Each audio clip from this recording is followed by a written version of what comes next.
Eu tô no chão faz 3 dias. O lado esquerdo do meu corpo não se mexe mais. A minha boca tá torta. Quando eu tento gritar, só sai um gemido. Socorro! Socorro! Meu nome é Aparecida Rezende. Eu tenho 76 anos. E eu tô deitada no chão frio da cozinha do meu apartamento em Belo Horizonte. Faz 3 dias e 3 noites. Eu caí na quarta-feira de manhã, quando fui pegar um copo d'água. Senti uma pontada na cabeça. A vista escureceu. E o chão veio pra cima de mim. Eu sei o que é. Eu fui casada com um médico por 40 anos. É um AVC, derrame cerebral. E eu sei que se ninguém me achar logo, eu vou morrer aqui, no chão da cozinha. Sozinha. Eu tenho 2 filhos. O Cláudio, que já morreu em 2020. E o Bernardo, que tá em Portugal e não atende meu telefone faz 6 meses. Eu tinha uma mansão no bairro Funcionários. Tinha terrenos em Nova Lima. Tinha uma fazenda em Brumadinho. E hoje eu tô em um apartamento alugado pequeno. Caída no chão da cozinha. Porque eu não tenho mais ninguém. E enquanto eu tô aqui deitada, olhando o teto, esperando a morte, eu penso em uma pessoa só. Uma pessoa que eu expulsei da minha família faz mais de 20 anos. A Joana. A primeira esposa do Cláudio. A mulher que eu humilhei. Que eu caluniei. Que eu expulsei grávida do meu neto. Meu Deus! Se aquela moça soubesse como eu tô, será que ela viria? E eu sei a resposta. No fundo do meu coração. Ela não deveria vir. Depois de tudo que eu fiz com ela, ela não deveria nem lembrar que eu existo. Porque naquele exato momento em que eu tava caída no chão esperando a morte, a pessoa que ia salvar a minha vida era justamente ela, a nora que eu expulsei. Que as 2 noras de berço que eu escolhi pelos meus filhos, pelo sobrenome, pelo dinheiro, pelo clube, tinham me roubado tudo. E a nora sem berço que eu joguei fora era a única com caráter de verdade. Oi, meus queridos. Tudo bem com vocês? Aqui é a Dona Rosa de novo. E gente, hoje a história é diferente de tudo que eu já contei. Porque hoje quem conta a história não sou eu. É a própria sogra, a Dona Aparecida. Ela vai contar para vocês os erros dela em primeira pessoa, para que vocês não cometam os mesmos. Tem 10 reviravoltas. E uma delas, gente, vai te dar um aperto no peito. Pega um cafezinho. Senta confortável. Que essa história é para refletir. Eu sou Aparecida Rezende. Nasci em 1946, em Belo Horizonte. Família tradicional mineira. Meu pai era desembargador. Minha mãe vinha de família de fazendeiros de café, da Zona da Mata.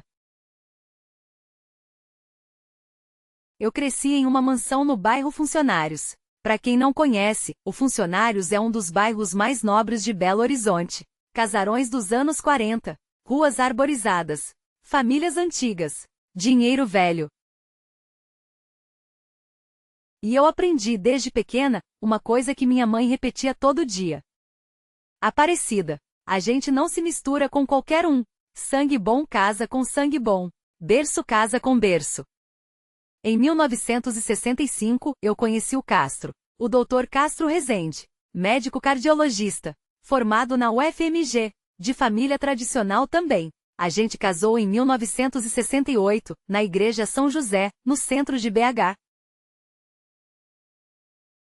O Castro virou um dos médicos mais respeitados de Belo Horizonte. E eu tinha um sonho para os 2 filhos, que eles casassem com moças de berço. Moças do Funcionários, do Belvedere e do Lourdes.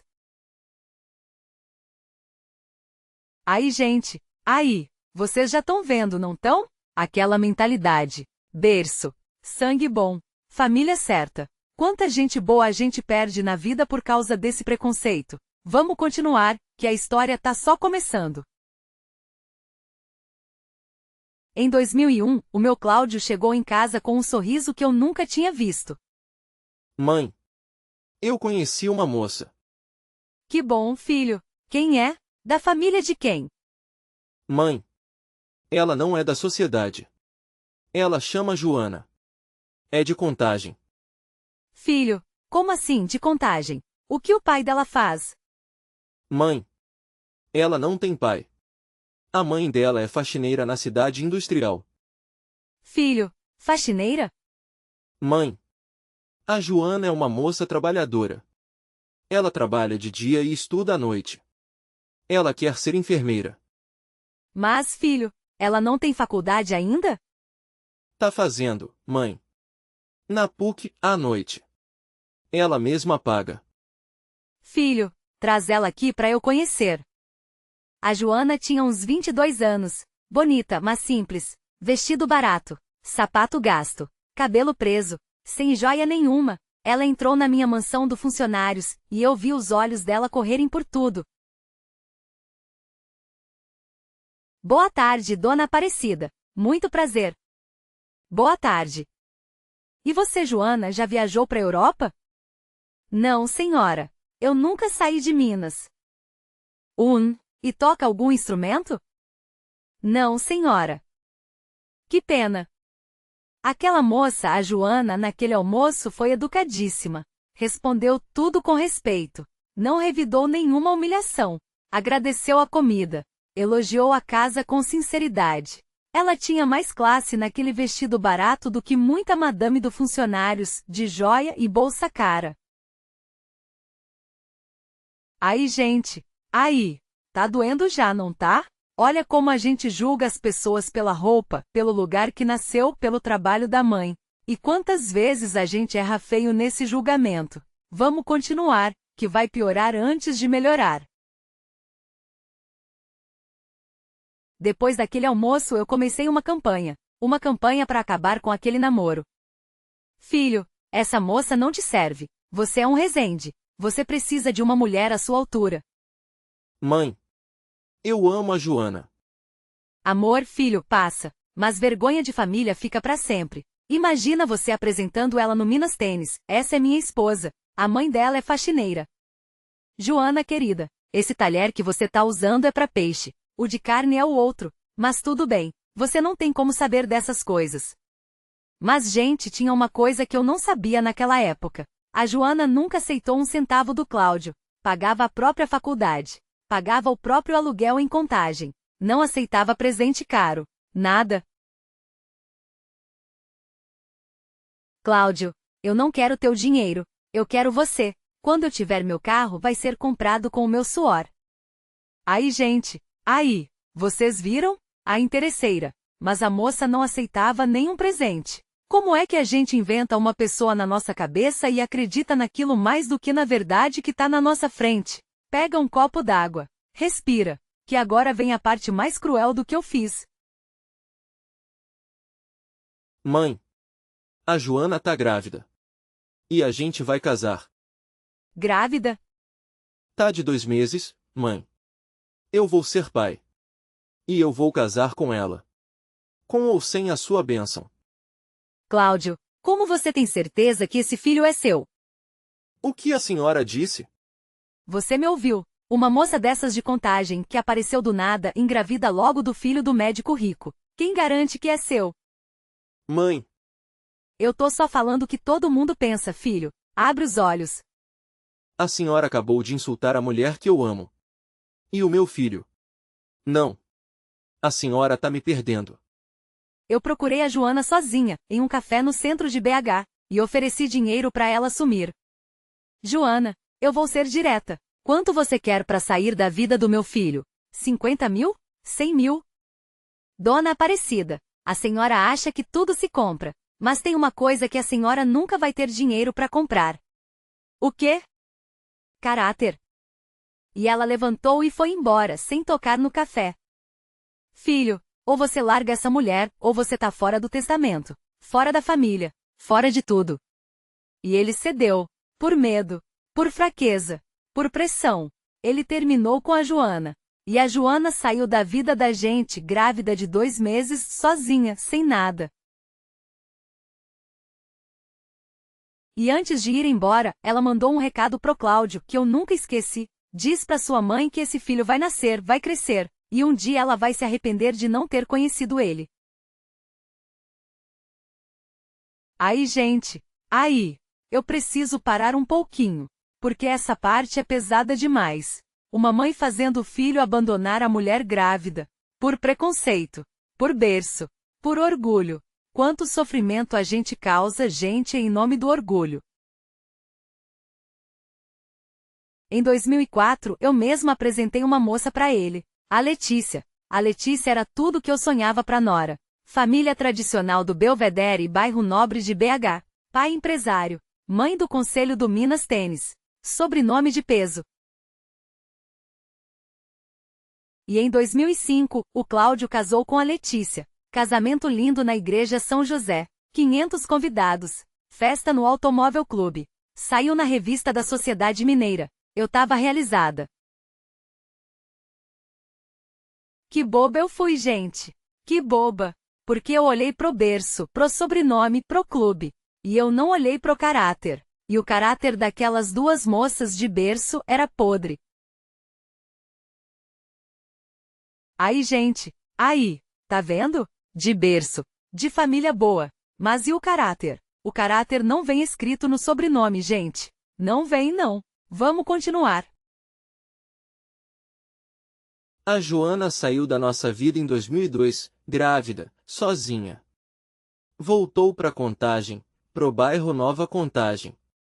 Foi morar de novo com a mãe, a dona Lourdes, faxineira da cidade industrial. E em 2003, nasceu o Gabriel. A Joana era uma guerreira. De manhã, ela trabalhava como auxiliar de enfermagem em um postinho de Contagem. À noite, ela estudava enfermagem na PUC Minas. E de madrugada, ela cuidava do Gabriel. Dormia 3 horas por noite. E em 2007, a Joana se formou enfermeira. A primeira da família dela a ter um diploma superior. A dona Lourdes chorou na formatura.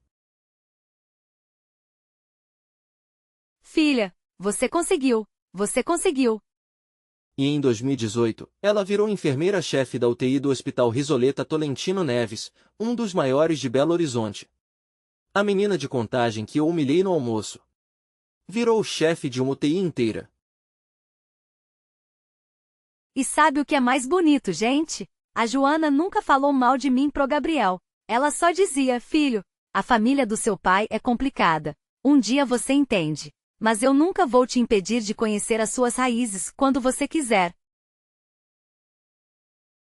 Aí, gente, aí. Isso é o que o Brasil chama de mulher guerreira, sabe? Aquela mulher que cai e levanta. Que apanha da vida e não desiste. Que cria filhos sozinha e ainda estuda. Vira doutora da vida. A Joana é isso.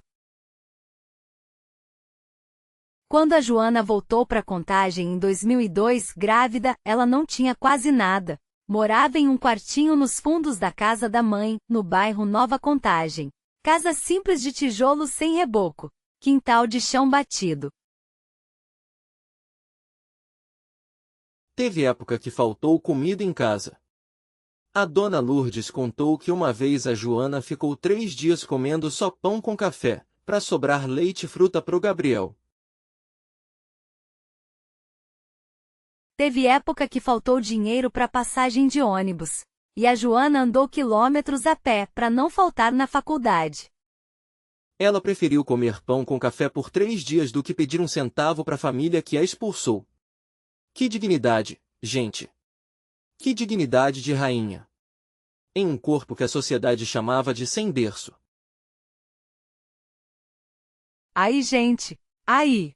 Pão com café por 3 dias para sobrar comida pro filho. Andar quilômetros a pé para não faltar na faculdade. Isso é amor de mãe de verdade. E eu chamei essa mulher de interesseira. Que vergonha eu sinto hoje. O casamento do Cláudio com a Letícia nunca foi feliz. A Letícia era fria, materialista. Só pensava em aparência, em viagem, em bolsa cara. O Cláudio vivia triste. Mãe, a senhora destruiu a minha vida. Eu amava a Joana. E a senhora me obrigou a largar ela. Hoje eu tenho uma esposa que não me ama. E um filho que eu nem conheço por aí. Em 2018, o Cláudio descobriu que a Letícia estava traindo ele com um empresário do Belvedere. E o Cláudio, que já era triste, afundou. Começou a beber demais.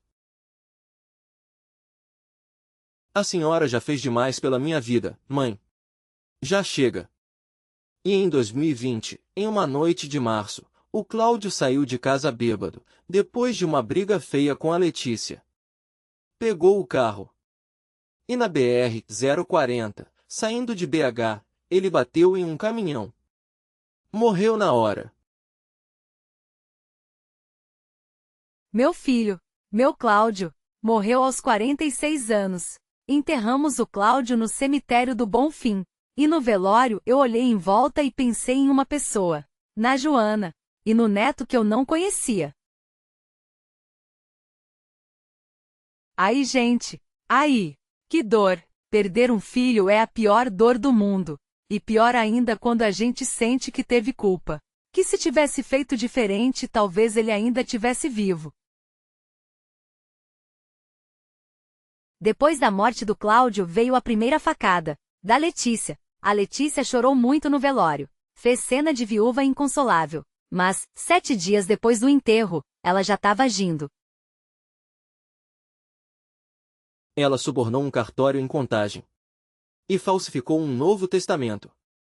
E pegou os 3 milhões. E sumiu. Em menos de 2 meses depois da morte do Cláudio, a Letícia já tinha vendido o apartamento, sacado tudo, e ido embora. Para Miami. Com um amante. Essa é a moça de berço que eu escolhi pro meu filho. Essa é a família tradicional que eu tanto valorizei. Ladra, falsária, que roubou até a herança do próprio marido morto. Aí, gente, aí, tá vendo? Tá vendo o berço? O sobrenome? O clube? Não impediu a Letícia de roubar a herança do marido morto. E de roubar do próprio enteado. Que vergonha, gente! A Renata, a esposa do Bernardo, era mais esperta que a Letícia. Ela não roubou de uma vez. Ela foi aos poucos. Primeiro, ela se aproximou de mim, toda carinhosa. Dona Aparecida, a senhora tá velha para cuidar dessas coisas de dinheiro. Deixa comigo e com o Bernardo. A gente administra tudo para a senhora descansar. Primeiro venderam os terrenos de Nova Lima, depois venderam a fazenda de Brumadinho, depois convenceram eu a vender a mansão do Funcionários. Mãe, essa casa é grande demais para a senhora sozinha, custa uma fortuna de manutenção. Vende e vai morar em um apartamento bom, a gente cuida do dinheiro. E em 2021, quando tudo já estava vendido e o dinheiro todo na mão deles, o Bernardo e a Renata fizeram as malas. E foram embora, para Portugal, pro Porto, levaram os 5 milhões, me deixaram em um apartamento alugado pequeno. Aí, gente, aí, vocês conseguem acreditar? As 2 noras que eu escolhi pelo berço, uma roubou a herança do marido morto, a outra manipulou meu filho a me roubar tudo, e fugir pro outro lado do oceano. Berço, gente, berço não é caráter. 2022. 76 anos. Sozinha em um apartamento alugado, em um bairro que não era o meu Funcionários de antigamente. Sem dinheiro. Sem filhos. Sem noras. Sem amigas. Naquele quarta-feira de manhã, eu fui pegar um copo d'água na cozinha. Senti a pontada na cabeça. A vista escureceu. E eu caí. Aí, gente, aí, o coração tá batendo forte, não tá? A vida tem cada volta que a gente não acredita. Mas antes da gente ir pro reencontro, deixa eu te contar aqueles 3 dias no chão com mais detalhe. No primeiro dia, eu tentei não pensar. Tentei gritar. Tentei mexer. Tentei arrastar o corpo para perto do telefone. Não consegui. E eu fiquei ali, olhando pro teto sujo daquele apartamento alugado. No segundo dia, eu comecei a ter visões. Visões do Castro, meu marido morto faz 17 anos. Ele aparecia em pé na porta da cozinha, olhando para mim em silêncio. Castro, Castro, vem me ajudar, Castro. Depois veio o Cláudio, meu filho morto. Apareceu sentado no chão da cozinha, do meu lado. com aquele sorriso triste que ele tinha nos últimos anos. Mãe, a senhora lembra que eu te disse? Que a senhora tinha destruído a minha vida. Filho, me perdoa. Me perdoa, meu filho. E naquele quase apagar, eu tive um momento de lucidez. Eu pensei em cada pessoa da minha vida. E eu fiz uma lista mental. Quem eu tinha amado?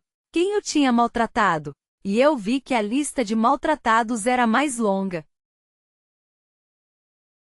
E eu aceitei, ali no chão da cozinha, que eu ia morrer sozinha, sem ninguém saber, e que talvez fosse justiça. Aí, gente, aí, que cena pesada. Aquela velha sozinha no chão, vendo visão de marido e filho morto, e aceitando que ia morrer como castigo. Mas, gente, a vida não acabou ali. Era sexta-feira de manhã. A dona Filó, a faxineira que vinha toda sexta por R$ 150, tocou a campainha. Ela tocou uma vez, 2 vezes, 3 vezes. Meu Deus, dona Aparecida. Vem rápido, por favor. A patroa tá desmaiada, caída no chão. Eu acho que ela teve um derrame. Vem rápido. Aguenta, dona Aparecida. A senhora aguenta. A ambulância vem vindo. Não desiste não, senhora. A senhora não vai morrer sozinha não. Eu tô aqui. Eu tô aqui com a senhora. E eu senti aquela mão, quente, de verdade, e pela primeira vez em anos eu senti carinho humano. E sabe quem estava me dando esse carinho? Uma faxineira de Contagem. A mesma classe de gente que eu tinha desprezado a vida inteira. Aí, gente, aí, que cena linda e triste ao mesmo tempo. A dona Filó, faxineira que eu pagava R$ 150 por mês, foi a pessoa que salvou a minha vida. Não as noras ricas, não os filhos, não as amigas do clube. Uma faxineira de Contagem. Eu acordei na UTI, tubos no braço, monitor apitando, luz branca no teto. Eu tava viva. E foi quando uma enfermeira se aproximou da minha cama. De jaleco branco. Cabelo preso. Crachá no peito. Joana da Silva, enfermeira-chefe. UTI. Era ela, a Joana, a menina de Contagem que eu expulsei faz 20 anos, agora com uns 42 anos, madura, forte, segura, de jaleco branco comandando uma UTI inteira. Joana? Dona Aparecida, a senhora teve um AVC isquêmico. Ficou 3 dias sem socorro. É um quadro grave, mas a senhora tá estável agora. Eu sou a enfermeira-chefe dessa UTI. A senhora vai ser bem cuidada aqui. E eu, gente, eu comecei a chorar. As lágrimas escorreram pelo lado da cara que ainda funcionava, porque eu entendi naquele momento que a mulher que eu chamei de sem berço era a única pessoa no mundo que estava cuidando de mim. Aí, gente, aí, eu não aguento essa cena. Me pega demais. A sogra que expulsou a nora, caída na cama da UTI, sendo salva justamente por ela. A vida, gente, a vida cobra de um jeito que a gente nem imagina. Joana, por que você tá cuidando de mim? Depois de tudo que eu fiz? Dona Aparecida, eu sou enfermeira. Eu fiz um juramento de cuidar de toda a vida humana, sem distinção. A senhora é uma paciente da minha UTI. Eu cuido da senhora como cuido de qualquer um. Não mais, não menos. Mas você poderia ter pedido para sair do caso. Eu poderia, mas eu não faço isso. Eu não sou a senhora, Dona Aparecida. Eu não abandono as pessoas pelo que elas são, ou pelo que elas fizeram. Eu cuido porque é certo.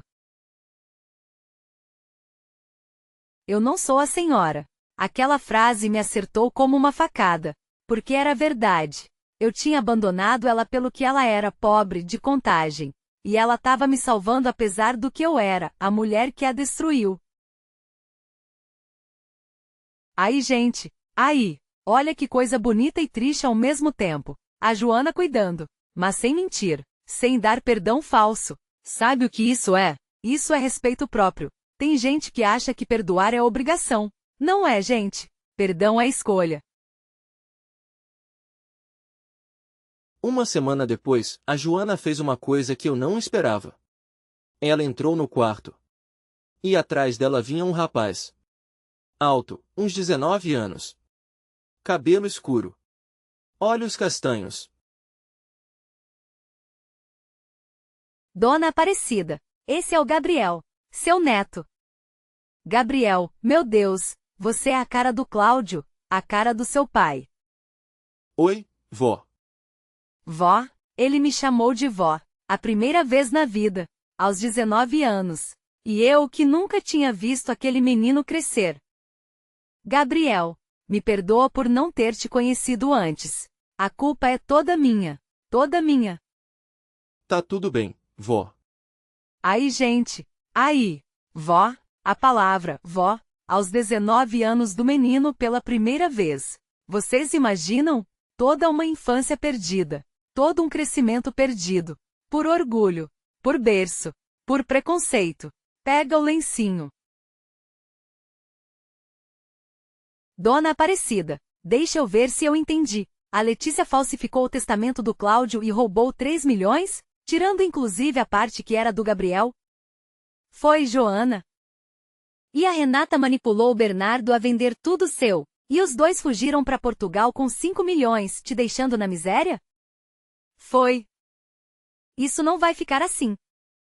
Dona Aparecida, eu não faço isso pela senhora, eu faço pelo Gabriel. Aquele dinheiro que a Letícia roubou, metade era do meu filho por direito. O Cláudio botou ele no testamento verdadeiro, e eu vou buscar o que é dele. Aí, gente, aí, tá sentindo? A Joana não é só cuidado, ela é justiça em pessoa. Aquela menina de Contagem que eu humilhei virou uma mulher que comanda a UTI, e que vai atrás de justiça com advogada, com polícia, com tudo. A Joana e a doutora Beatriz conseguiram provar, com perícia grafotécnica, que a assinatura do Cláudio no Novo Testamento era falsa. O cartorário foi preso, e em delação premiada entregou a Letícia. No dia que a Letícia desembarcou no aeroporto de Confins, a polícia estava esperando. Bem na saída do desembarque internacional. Letícia Rezende, você tá presa por falsificação de documento, estelionato e apropriação indébita. A Letícia foi levada algemada. E foi condenada, meses depois, a 7 anos de prisão. E o dinheiro que sobrou, uns 2 milhões que ela ainda não tinha gastado, foi recuperado. E devolvido pro Gabriel. Aí, gente, aí, conseguiram ver? A ladra presa no aeroporto, algemada, bem onde ela achou que estava livre. E a Joana lá, vendo a justiça pelo filho. Ai, que vontade de aplaudir! A doutora Beatriz acionou a cooperação jurídica internacional entre o Brasil e Portugal. A Renata foi presa no Porto em 2023. O Bernardo conseguiu negociar, devolver parte do dinheiro para reduzir a pena. E o Bernardo de Portugal mandou uma carta para mim. Mãe, me perdoa. A Renata me manipulou. Mas a culpa também é minha. Eu fui fraco como Cláudio foi. A senhora sempre quis controlar tudo. E a gente cresceu sem coluna, sem caráter próprio. Eu não justifico o que eu fiz. Mas a senhora também tem sua parte nessa história. Eu criei meus filhos para serem Rezende, para casarem bem, para aparentarem bem. Mas eu não criei eles para terem caráter, para terem coluna. O Cláudio foi fraco. O Bernardo foi fraco. Os dois sem coluna. E a culpa era minha. Aí, gente, aí, que reflexão pesada é essa? A gente cria os filhos para quê? Para aparentar? Para casar bem? Para ter sobrenome? Ou para ter caráter? Para ser gente de verdade? Depois de tudo resolvido, eu fui morar perto da Joana e do Gabriel. Não na casa deles. Em um apartamento pequeno perto, em Contagem. Sim, gente. Eu, a Aparecida Rezende do bairro Funcionários, fui morar em Contagem. E o Gabriel? Ah, o Gabriel. O Gabriel vinha me visitar toda semana. A gente conversava por horas. Eu contava histórias do pai dele, do Cláudio quando era menino, e ele ouvia com os olhos brilhando. Vó. Como era o meu pai? Era bom, filho. Era doce, como você. Mas era fraco. Não teve coragem de lutar pelo amor dele, pela sua mãe. E isso destruiu ele. Vó. A senhora se arrepende? Todo dia, Gabriel. Todo dia da minha vida. Vó. A gente não pode mudar o passado. Mas a gente tem agora, né? Vamos aproveitar o agora. Em outro domingo a Joana apareceu junto, e a gente almoçou os três. Comida simples. Feijão, arroz, frango que a Joana cozinhou. E sabe, gente? Aquele feijão com arroz em um apartamento simples de Contagem foi o almoço mais gostoso da minha vida. Se eu tivesse aceitado a Joana lá em 2001, eu teria tido 20 anos disso. 20 anos de feijão com arroz de verdade. Em vez de 20 anos de banquete falso. Que troca burra eu fiz, gente. Que troca burra. Aí, gente. Aí. Feijão com arroz sendo mais gostoso que banquete de gala porque tinha amor, tinha verdade. Quantas vezes a gente troca o verdadeiro pelo aparente? O simples e bom pelo chique e vazio. Em 2024, eu senti que estava chegando a hora. O meu coração, já cansado de tudo que passou, começou a falhar. Eu fui internada de novo no Risoleta Neves. E a Joana, que ainda era a enfermeira-chefe, cuidou de mim até o fim. Gabriel, você é a melhor coisa que sobrou do seu pai. E da vida toda. Eu te amo, meu neto. Eu te amo, vó. Joana, você foi a melhor mulher que já entrou na família Rezende. E eu fui cega demais pra ver. Eu te joguei fora como lixo. E você voltou pra me salvar. Você tem mais berço no dedo mindinho do que todas as madames do funcionários juntas. Descansa, dona Aparecida. E ela segurou a minha mão. A nora que eu expulsei 20 anos antes. Segurou a minha mão no momento que eu mais precisava. E eu fechei os olhos. Em paz. Finalmente em paz. Cercada pelas únicas duas pessoas que ficaram. Aí, gente. Aí. Eu tô chorando aqui. Vocês também estão? A sogra morrendo de mãos dadas com a nora que ela expulsou. Que final! Que final! A dona Aparecida, antes de morrer, fez um testamento de verdade. E nesse testamento, ela deixou tudo que tinha recuperado para duas pessoas. Pro Gabriel. E pra Joana. Joana, eu não tenho como consertar o que eu fiz. Eu te tirei um marido. Eu tirei do Gabriel um pai. Eu tirei de mim mesma um neto. E 20 anos de vida. Você foi a melhor pessoa que já passou pela minha vida. Não a melhor nora. A melhor pessoa. Você me ensinou no fim da vida o que eu deveria ter aprendido no começo. Que o valor de uma pessoa não tá no berço. Tá no coração. Obrigada por ter salvado a minha vida 2 vezes. A primeira, quando você me tirou do chão da cozinha, através do seu trabalho na UTI. E a segunda, quando você me deixou conhecer o meu neto e morrer em paz. Eu não mereci você, mas eu sou grata para sempre. Aparecida. A Joana leu aquela carta. E pela segunda vez ela chorou pela dona Aparecida. Não porque tinha perdoado, mas porque entendeu que a dona Aparecida tinha morrido sabendo da verdade. E isso, de certa forma, já era uma justiça. Aí, gente, aí, que carta, né? Do pior nasce o melhor. A dona Aparecida morreu sabendo de tudo, reconhecendo tudo, e deixou tudo para quem merecia.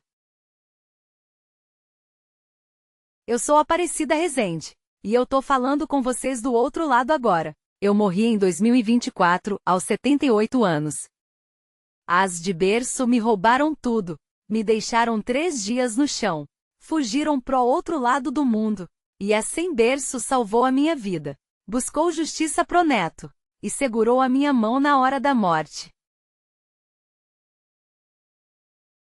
O berço, gente. O berço não faz o caráter. O sobrenome não faz a pessoa. O dinheiro não faz o coração. O caráter, ele se constrói com as escolhas que a gente faz todo dia.